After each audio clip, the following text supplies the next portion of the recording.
Hello friends, आज हम पढ़ने जा रहे हैं स्टमक की ब्लड सप्लाई।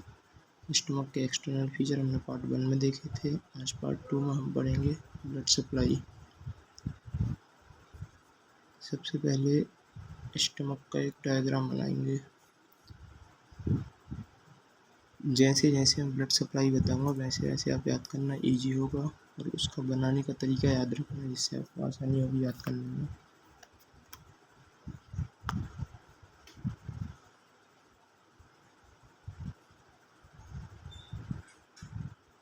सबसे पहले ये स्टमक का डायग्राम। इसमें जो मेन ब्लड सप्लाई होती है वो होती है सीलिएक ट्रंक से। पहले हम ये बनाएंगे सीलिएक ट्रंक। ये और यहाँ से कौन कौन सी ब्रांच निकल रही है आपको अच्छे से याद रखना होगा। सबसे पहले इससे यहाँ से निकलती है लेफ्ट गैस्ट्रिक आर्टरी, जो कि लेसर कर्वेचर जो होता है स्टमक का उसके लिए ब्लड सप्लाई देती है। Left gastric artery. यहाँ से ये दूसरी जाती है सीधी स्प्लीनिक आर्टरी। ये यहाँ से ये स्प्लीनिक आर्टरी निकलती है जो कि स्प्लीन को ब्लड सप्लाई पहुँचाती है।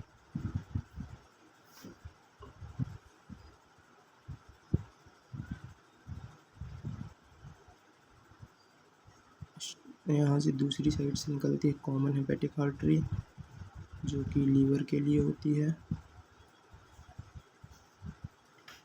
कॉमन हेपेटिक आर्टरी से ही निकलती है पहले proper hepatic artery. Proper hepatic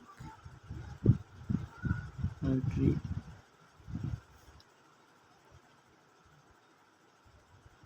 ये प्रॉपर हेपेटिक आर्टरी से निकलती है right gastric artery. Celiac trunk से निकलेगी अपनी लेफ्ट गैस्ट्रिक आर्टरी और प्रॉपर हेपेटिक आर्टरी से निकलेगी अपनी राइट गैस्ट्रिक आर्टरी।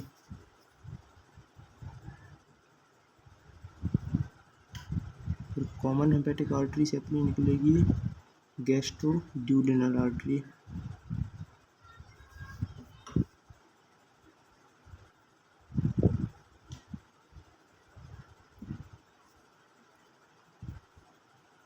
गैस्ट्रोड्यूडेनल से निकलेगी सुपीरियर पैनक्रियाटिक ड्यूडेनल आर्टरी। ये आपको क्रम याद रखना है बनाने का, जिससे आपको आसानी होगी याद करने में। गैस्ट्रोड्यूडेनल आर्टरी से ही निकलती है यहाँ से right epiploic artery. Right gastro epiploic artery, जो कि ग्रेटर कर्वेचर के लिए ब्लड सप्लाई करती है। Right gastro epiploic artery. और यहीं दूसरी साइड स्प्लीनिक आर्टरी से निकलती है अपनी लेफ्ट गैस्ट्रो एपिप्लोइक आर्टरी।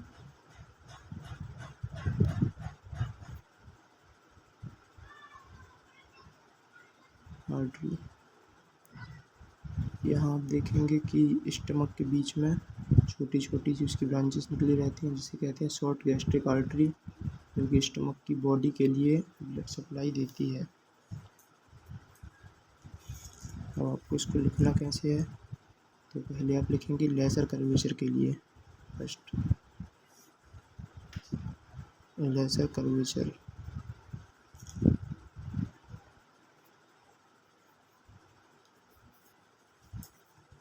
इसमें सबसे पहले आपने देखी थी अपनी left gastric artery. Gastric artery जो कि किसकी ब्रांच थी, ये थी अपनी सीलिएक ट्रंक की ब्रांच ऑफ सीलिएक ट्रंक। ये देखिए सीलिएक ट्रंक से निकली थी।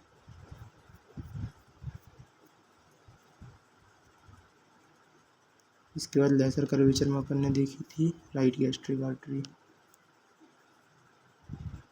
गैस्ट्रिक आर्टरी ये किसकी ब्रांच थी, प्रॉपर हेपेटिक आर्टरी की। सीलिएक ट्रंक से पहले कॉमन, फिर कॉमन के बाद अपनी proper hepatic artery. Proper hepatic artery की थी ये ब्रांच।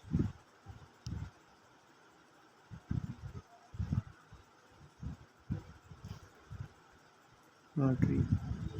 इसके बाद अपन देखेंगे ग्रेटर कर्वेचर के लिए। Second, greater curvature.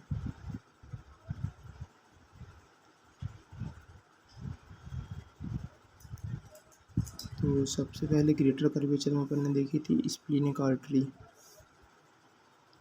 स्प्लीनिक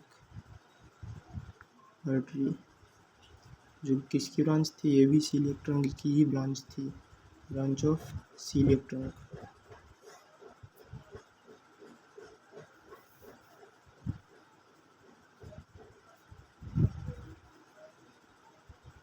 इसके बाद लेफ्ट गैस्ट्रो एपिप्लॉइक आर्टरी होगी, स्प्लीनिक आर्टरी से निकली थी। Left gastro epiploic artery branch of splenic artery, splenic artery से निकली थी।